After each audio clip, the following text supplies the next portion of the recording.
Jeff, thank you so much for taking the time to be on the show and talk product marketing and best practices. Real quick, why don't you just tell folks a little bit about your background and how did you get into this wild world of go to market, particularly product marketing? Thank you. Super excited to be here. Name is Jeff Rezabek. I've been in product marketing for 10 plus years. Initially started off as a technical writer for a small startup, a software company in Cleveland, Ohio. And what I like to tell people is when I joined, I was the technical writer. The CEO asked me to join the marketing team because they needed a marketer, someone to write all the content there. So I picked up my little desk and walked into the other side of the room and thus joined my entry into what would become product marketing. I've been in the B2B tech space for 10 plus years, working for DevOps tools and also EHR and practice management for eye care industry, email security, and currently working for Workyard, which is in the construction tech space.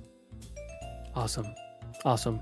All right. So I wanted to just really dive into really being able to work effectively with sales teams, right? Because we have all been there where like marketing is doing their research and creating a bunch of messaging and those sort of things, and sales has their own version of those things. But we know that the best iteration of that messaging is really when it's done together. But of course, as product marketers, we're often tasked with that.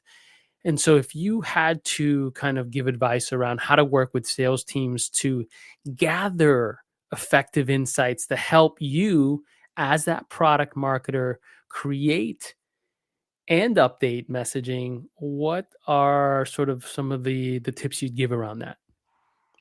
I think the first thing I would do is try to do your homework. Listen to the sales calls. If they record the sales calls, that's a treasure trove. Like, set some time each day to listen to one or two of the main sales calls. You'll find a certain pattern, certain rhythm of how different people talk about your solution, what works, what doesn't work, and don't listen to just the salesperson, but also listen to the prospects. What are they looking for? Is there a theme? Is there a pattern that keeps coming up over and over again? And take notes, write down those patterns.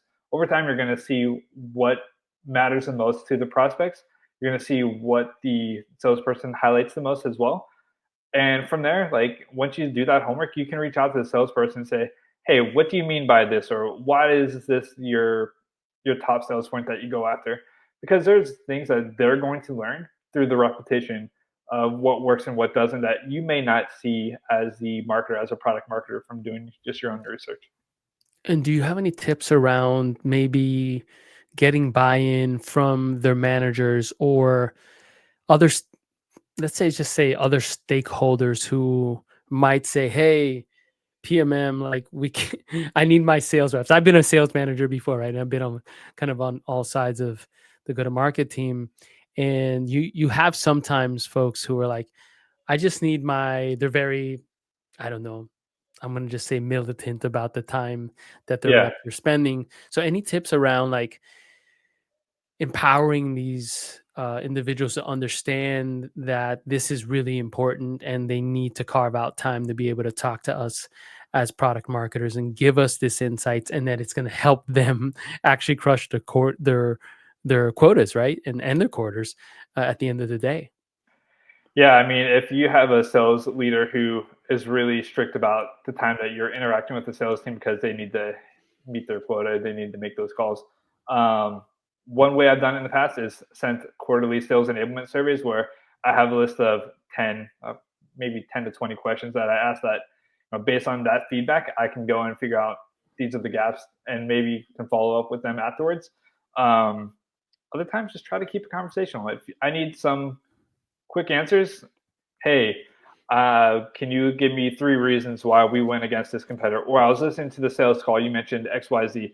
Quickly, can you meet for 5 minutes and just let me know why, or just kind of give some of that feedback? A lot of Mm. times it's if I need something quick, I'll ask for forgiveness later type of mentality. I understand that people are busy, but salespeople, if they understand what product marketing is, and you kind of frame it into the way like, hey, I'm here to help you, help you, help me create the tools and the repeatable frameworks that are going to help your team grow and help you succeed. they're going to be down for it. It's interesting because I think a lot about the onboarding and getting sales reps to buy in to using this messaging right now, Hmm. right? In their conversations in the moment. Any tips that you would give us leaders out there around and reps, right? Around getting them to buy in, use the latest messaging and throughout their sales motion. Yeah. So when I create personas or messaging frameworks, what I like to do is I like to mirror it after whatever sales frameworks that they use. So for the past few companies, they've used the value framework. So I kind of line everything up based on that. Here are the three pillars. Here's the before state. Here's the negative consequences. Here's the after. Here's the required capabilities. All those things. So they're already familiar with that framework. They can look at it and say, okay, this follows my talk track. This is how I would structure everything as well. Um, so they can view that as a quick guide. Also, these things are supposed to be guides. Top sales reps are top sales reps for a reason. They know how to sell. So really, what you're giving them is hit on these three value points. This is what I've found from my research that is important for these prospects in this stage. Try to hit on these, see how it works. Let me know. Give me any feedback, and they typically will do that. If you're a PMM hoping that they're just going to memorize the script and say everything verbatim, you're going to be really displeased, because that's not how it works. That's why they're the sales reps and you're not. That's why they're going after they're hungry and going after those big deals. So you just need to support them and give them the freedom to do what they do best. Yeah. One thing that comes to mind is if the organization is too layered or too convoluted, right? So, for example, I've been part of organizations where you'll have product marketing involved in essentially the sales enablement training assets, right? Hmm. And sure, there's the internal stuff that is used to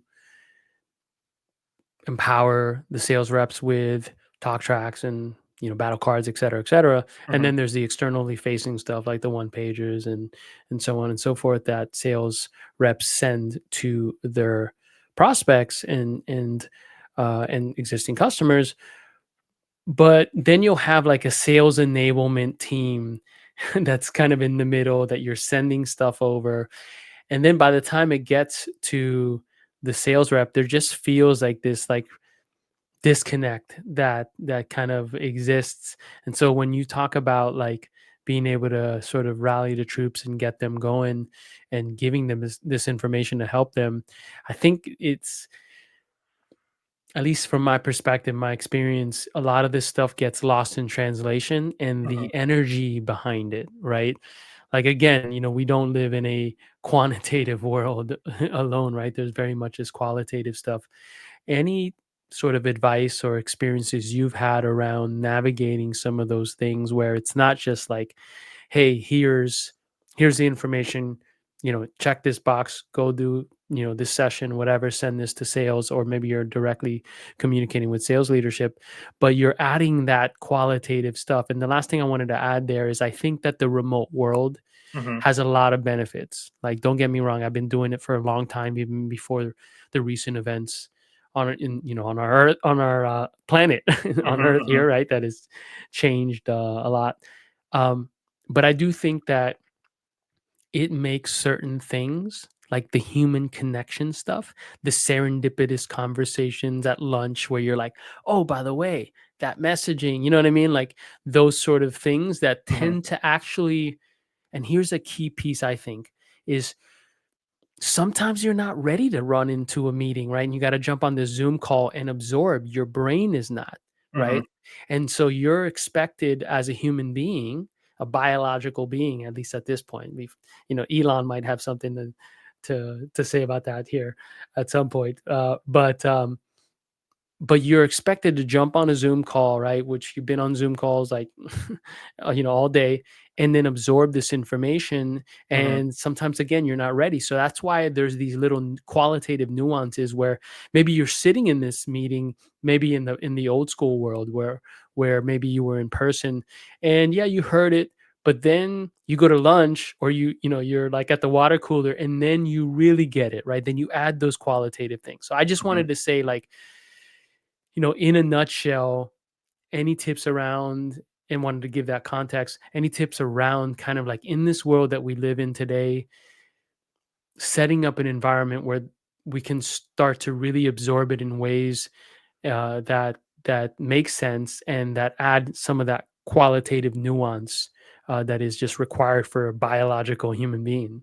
Yeah. I mean, there's a few different ways and a few different things you touched on there, but people learn in different ways. Some people can learn just by sitting in a room and absorbing and listening to a speaker. Other people need to be visual. Me, I'm a visual learner. I need to actually. I'm the type of person that needs to get their hands dirty, like dig in, give me the platform, let me see how it works, type of thing. So you need to build enablement material for different types of learners. Um, Maybe in Q1 you do a in-person enablement session, and then after that you create a one pager, or you put it up in Confluence based on this is what we talked about, these are the key highlights, or a slide deck, you create something like that. And even when you can also do it where, if you're doing one on a competitor, for example, you can have the competitive enablement session with the whole team, and then at the end you point them to, here's where all this information is in Confluence on the slides. Here's where you can rewatch the recording as well. Here's quick three things to touch on when you're up against this competitor. So you give them different ways to learn and absorb that information and go back to it once the session's over.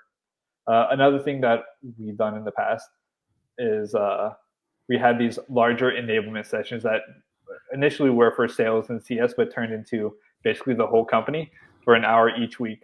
And what we learned is that a lot of people were there. Like you said, they just kind of joined the meeting, tuned out a little bit. Sometimes there was participation, sometimes there wasn't, because it was the whole company and there were a lot of department heads, and maybe the fact that there were a lot of people didn't feel comfortable talking.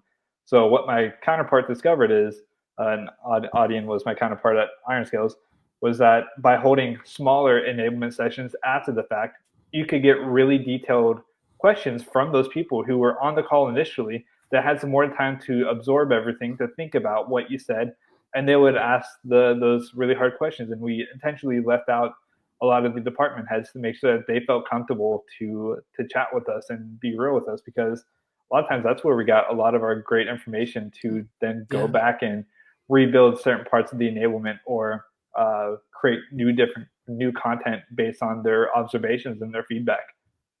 Yeah. I think there's an element of this new world that we live in that we're not quite addressing, that we don't quite know how to put our finger on, because as I hear you kind of articulate these things, they make complete sense, right? Like, and then I've seen certain versions of it implemented, and then things are still falling through the cracks, and I feel like there's something around the human experience that is again getting lost in translation. I'm not suggesting that people can't develop meaningful relationships virtually. I don't think that that's the case at all. Like, I think there's certain people who are better at it than Mm-hmm. others, right? Like me personally, I really enjoy human interaction. Like, I observed this about myself. Like, at the end of the day, when I have literally been on Zoom for 10 hours and clicking on a screen, I'm toast. My mood is pooped Mm-hmm. out, right? Like, sometimes I'm in a bad mood. A lot of the time, actually, and I realize that the days that I don't feel that shift in mood, and maybe some lower vibrational moods and stuff like that, is when I have left the house, right? Or I've Yeah. interacted with a lot of people and things. That's for me. But I know a bunch of folks who they actually are the opposite, right? So it's something interesting for us leaders out there to think about, like, how do we start to understand that element that's not obvious in a hire or in a stakeholder, depending on the work environment, right? Mm-hmm. So again, I think we kind of double clicked on that a little bit, but I do think those are the things that really make great teams, and teams that empower employees to be highly engaged in an authentic way, right? Yeah. I mean, you got to know yourself, right? Like you said, if you're on a Zoom call, Zoom calls all day, every day, you're gonna burn out quickly. Um, or if you're like in a hybrid role like myself, where you're in meetings, but you also are responsible for some tactical things, I work my best at getting stuff done early in the morning. So in the afternoon, I can have as many Zoom calls as possible as long as I get my work done in the morning. I think that's a good balance. And like you said, just finding some time to get outdoors. Otherwise, you're just going to spend all 40 Yeah. plus hours inside your office, not maybe looking out a window, but Yeah. yeah, Or playing some of those guitars that you got there behind exactly. you. I love those.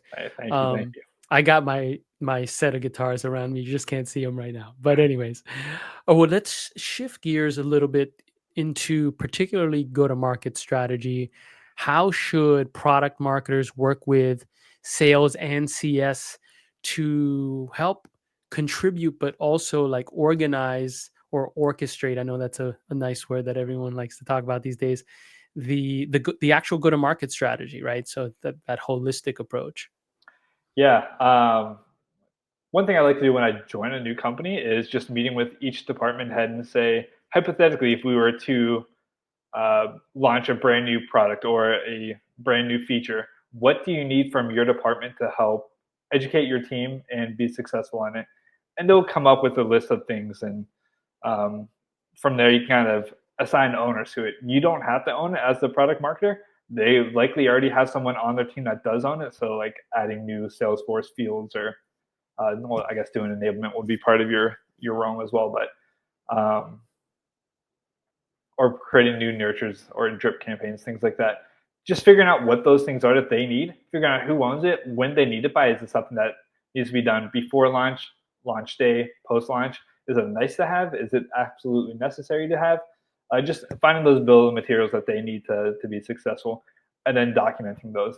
I think that's a huge first step that a lot of teams that I've come across that don't actually have that in place yet. So I think that's one of the first things to start. Now, personas are hugely important. I know you talk about persona work. Mm-hmm. Before we dive into developing and updating those things, how would you define like persona work to folks out there? Like, what does that look like? Yeah. So persona work, there's a lot of different templates that you can use. I like being a little bit more high level. I don't do like the demographics of the persona just because different companies have those demographics can change. They're just so like vast. I think there's like a LinkedIn meme I've seen a few times where it's like your persona is 65 and based in the UK, and it has a picture of the King of England, and then Ozzy Osbourne is like exactly like there's two. The demographics are the same, but they're two different people. There's two different buying experiences. So I typically don't have that, but what I like to do is, what problem are they trying to solve? How are you able to solve them, and why you? And what does a world look like at the end of the day after you solve it? So that's kind of where I come from with like building out the personas based on the value framework or whatever sales framework that the sales team uses. And if you think about what's involved in developing and updating those persona profiles, what are some of those elements that folks should really dig into? Yeah, I mean, you have to continue to listen to those sales calls, talk to the sales team, um, do customer interviews and read reviews. As a product marketer, you're able to communicate with a lot of different people internally and externally, and even looking at like competitors positioning and the reviews of the competitors as well. You can gain a lot of information on your personas and build those out. And as you continue to listen to those sales calls and doing your customer interviews, you may have this idea of what your messaging and what your personas look like. But as your technology changes, as the market changes, as the industry and competitive landscape changes, those things are going to shift too. So you need to be listening for those changes. So if you see the pattern where competitors aren't saying that they're coming or they need a tool to do XYZ faster, and they're now saying we need to have more security around it, and your product is able to add that, maybe that's a value pillar that you want to switch. Maybe that's something that you want to add into the messaging and test out. The value pillar, could you define that a little bit? I know you sort of mentioned that just for folks to understand what that might look like. Yeah. So for a value pillar, the way I break it down is when I'm listening to those sales calls, listening to those customer calls, reading reviews, I look to see what are the main things that our customers are coming to us for. Is Mm, it to do XYZ faster? Is it better, cheaper? Obviously, those are kind of way too high level. You need to be more granular, but I try to stick to three main value pillars, three main things that our customers get out of using our product that really helps them get their job done. I love it. I love it. So it somewhat like maps to those jobs to be done that they gotta execute as their Exactly, day to and then day. you map your features and benefits to each one of those pillars. So as a sales rep, you know which one to talk to. As a marketer, when you give them that framework, they know what to put in each umbrella when they're building out different pages. It also helps them create different types of content like blog posts and things like that. You can align it to one of those pillars as well. Awesome. Well, I know that you're a fan of interactive demos Oh man, I out am. there. And, of course, I was in the interactive demo space. I can't believe it's been, boy, it's been a couple years now. It seems like they've been around forever now, but maybe it's because they make so much sense. What are some of the unique ways that you recommend product marketers out there leverage interactive demos? And there's some really great tools out there. I mean, there's like, I don't know, 100 out there, but just some of the ones that I've had some interactions with, of course, my former employer, Reprise. I think they're more enterprise kind of a solution or platform, but you have like Story Lane and Novatic and Demo Stack and Walnut, and Hmm. there's Arcade, right? There's tons of There's them, tons, yeah. right? Um, and I know that the like Novatic just actually put out their state of interactive demos recently. I think that's going out actually more broadly this week to folks. But the marketing use case, right? That website marketing, product tour kind of use case is huge.